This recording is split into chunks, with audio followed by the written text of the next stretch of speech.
Yung guys, bumili ka ba sa meter and gusto mong i-connect?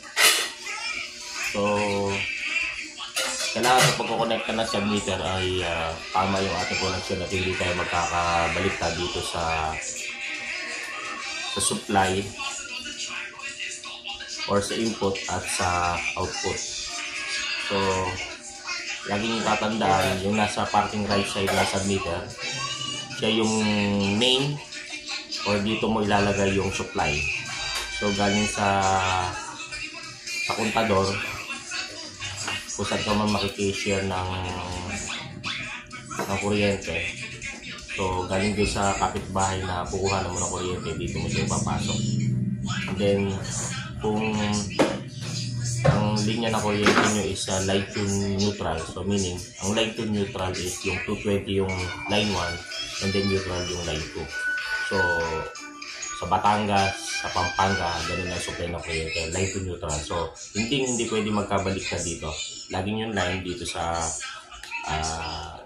pinaka-gilid, and then yung neutral dito.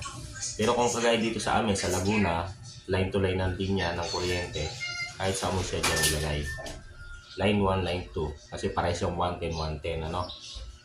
So, ganun yung line to line, 110, 110. Pag line to neutral, 220, and then 0. So, 220 dito, and then dito yung neutral. Okay, so, line to neutral, line, neutral, line to line, kahit magkabalik ka. Okay?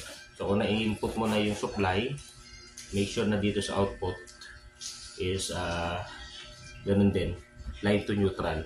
So, kung dito mo nilagay yung line, and then dito neutral, kung ganun yung supply ng kuryente nyo, dito yung line, dito din yung neutral output. Kung line to line, walang problema kahit magkabalik ka. So, ito, again, yung panggagalingan nito doon sa kapitbahay na nakikishare kayo ng kuryente kaya kayo gumamit na sa meter. And then, ito yung output, ito yung papasok doon sa breaker na ginawa nyo doon sa sarili nyong bahay. So, ganun lang guys, kasi magkabit ng submeter. At kung bibili kayo ng submeter, maganda kung ganitong klase yung digital, hindi yung analog. Kasi mas maganda mag-reading dito. Okay?